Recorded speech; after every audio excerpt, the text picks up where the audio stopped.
Tes. Gak jelas.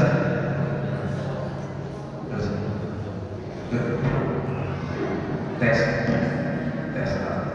Artinya, berarti ketika muncul di hatinya merasa senang amalnya dipuji orang, itulah namanya dia. Dari dia muncul lagi apa namanya takabur. Apa takabur?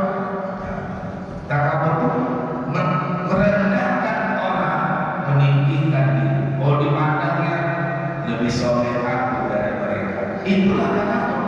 Lebih taat aku daripada mereka, lebih bagus aku dari mereka. Itulah namanya takabur. Makanya wajar kata Imam Ibnu Athaillah As-Sakandari, nanti di akhirat banyak ahli ibadah dicampakkan neraka. Kenapa? Dia sombong dengan ibadah. Ini semua bermuara tak kalah dia memandang amalnya sebagai kemampuan dirinya. Itu namanya. Makanya bilangnya, pandanglah amalmu sebagai anugerah Allah. Amalmu itu pemberian Allah. Ambil contoh, bapak atau ibu kalau dikasih seseorang menyebutkan apa? Kalau kita diberikan orang, kita bilang terima kasih. Kenapa terima kasih? Merasa diberi. Maka tak kalah orang beramal, dipandangnya amal itu anugerah Allah kepada dia, muncul kagumnya kepada Allah dan dipujinya Allah.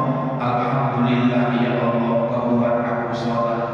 Alhamdulillah ya Allah, kau buat aku tiap malam tahajud. Alhamdulillah ya Allah, kau buat aku hafal Quran. Alhamdulillah ya Allah, kau buat aku bisa membaca Quran tiap hari. Maka tak pernah dipandangnya amalnya sebagai kemampuan dia, tapi dipandangnya amalnya adalah anugerah Allah. Maka muncul rasa syukurnya kepada Allah Subhanahu wa Ta'ala. Hati bertanya, mana dalilnya Ustaz? Kalau memang amal itu adalah anugerah Allah, bukan kehebatan kemampuan kita. Nah, kita pakai dua dalil. Yang pertama ayat ke-6 surah Al-Fatihah. Yang kedua ayat 19 daripada surah An-Nahl. Surah Al-Fatihah ayat yang ke-6. Ihdinas siratal mustaqim. Apa itu? Tunjukkan kami. Timbul pertanyaan, emang kita nggak tahu jalan lurus? Ceritanya Islam sama nggak Islam, yang mana yang lurus? Nah, tahunya kita berarti sudah dapat hidayah. Bohong sama jujur, yang mana yang benar? Berarti dapat hidayah. Maka hidayah ini mencakup dua ya. Apakah kita dapat dua-duanya? Yang pertama, hidayah itu mencakup informasi. Dia menunjukkan ini yang lurus, ini yang bengkok, ini yang benar, ini yang salah, ini yang halal, ini yang haram. Tahukah kita mana yang halal? Tahu. Tahukah mana yang haram? Tahu. Berarti sudah dapat hidayah berbentuk informasi. Yang kedua, tadi kan jujur sama bohong, yang mana yang benar? Jujur. Pertanyaan, sudahkah mampu selalu jujur, ataukah masih ada bohong dalam kehidupan? Maka yang kedua, kemampuan kita menjalankan hidayah itulah bentuk hidayah kedua. Kemampuan kita menjalankan hidayah. Ambil contoh lagi, sholat tahajud baik atau buruk? Baik. Tapi orang bangun tengah malam semua tahajud, bukan? Ada yang kamar mandi buang air kecil balik tidur. Ada yang kamar mandi buang air kecil sholat dia. Dua-duanya tahu tahajud itu bagus, tapi kemampuan menjalankannya ada yang Itu artinya apa? Kita butuh pertolongan Allah agar bisa menjalankan hidayah tersebut. Itulah namanya taufik. Apa taufik? Bimbingan Allah agar kita mampu menjalankan hidayah tersebut. Siapa yang tak tahu bacaan bagus, semua tahu. Masuk rumah dan Al-Quran belum tentu dibaca. Tapi ada juga yang membaca. Kenapa dibaca? Karena Allah membimbing dia mau membaca Al-Quran.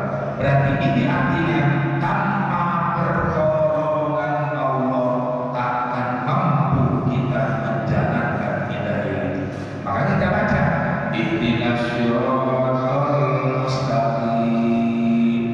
Terjemahnya tunjukkan kami Allah jalan yang lurus. Tafsirnya tunjukkan kami jalan yang lurus beserta pertolonganmu yang khusus agar kami tetap ada di atas jalan yang lurus. Kalau bukan Allah yang tolong, bengkok jalan kita. Tapi Allah yang tolong, lurus jalan kita. Ini menunjukkan kita butuh Allah.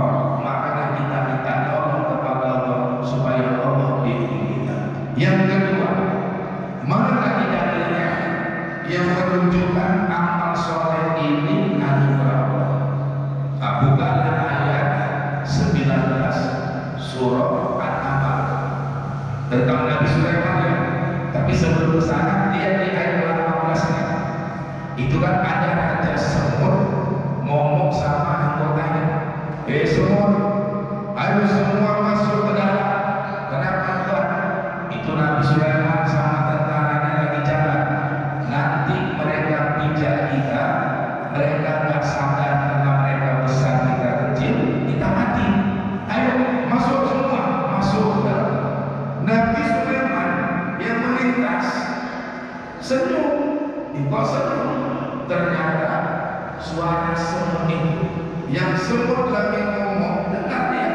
Bayangkan semutnya jauh, suaranya kecil, tapi Nabi Sulaiman bisa dengar suara semut itu. Kira-kira maaf ya, kalau kita bisa nggak dengar suara semut? Kalau semut itu diletakkan di depan kita, bisa kita dengar suaranya? Bisa? Aku Ustaz, kalau Ustaz kan suara semut, kalau Ustaz suara ceramah pun kadang nggak ada tanda tua Ustaz, apalagi semut Ustaz. Ini kan cuma contoh kan? Nah, jadi ini artinya tajamkan pendengaran Nabi Sulaiman, tajam. Semut yang jauh kecil bisa didengar suara. Makanya pada bersama senyum ketawa kecil Nabi Sulaiman mendengarkan daripada perkataan semut. Nabi Sulaiman ini kan orang yang dilebihkan Allah nikmatkan.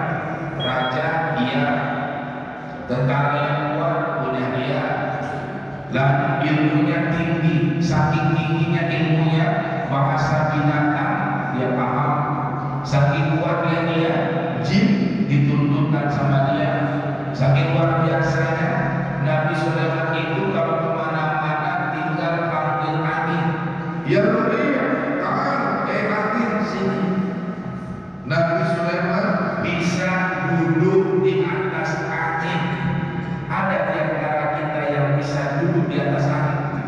Nah, kita terbalik, angin yang duduk sama kita. Maka kita akan duduk. Nabi Sulaiman karena angin duduk. Orang angin begini durinya, ya, itu luar biasa. Bahkan dia tahu di mana wujudnya angin. Mak, kita terasa nampak warna. Tergantung tahu sekarang. Kalau udah makan warnanya putih, kalau belum makan warnanya hitam. Gak ada yang tahu, tapi Nabi Sulaiman tahu warnanya, tahu bentuknya, bahkan bisa duduk di atas angin. Tapi luar biasa ya, kaya, bintang, kuat, raja, sedikit pun Nabi Sulaiman tidak pernah mengakui semua yang ada sama dia itu kemampuan dia. Disadarinya semua yang ada sama adalah pemberian Allah. Makanya dia balik ke Quran. Hada min fadli rabbi liyabluwani ashkuru am akfur. Semua ini karunia Tuhanku. Aku kaya, aku pintar, aku raja, aku kuat. Semua ini pemberian Tuhan. Sedikit pun gak ada dibilangnya inilah kemampuanku, inilah usaha. Enggak. Kadang-kadang maaf ya, kadang-kadang manusia dilebihkan Allah nikmat langsung ngomong semua ini hasil kerja kerasku. Itulah bentuk kufurnya sama Allah. Kenapa dia kufur? Gak diakuinya. Dia kaya, dia hebat, dia jadi pejabat, itu Allah yang kasih. Dianggapnya itu kemampuan dia, kehebatan dia. Maka enak dia berkata semua ini adalah kemampuan hasil usaha kerja keras. Itulah yang membuat dia kufur kepada Allah. Makanya ada orang di tafsir, orang hebat, dia kaya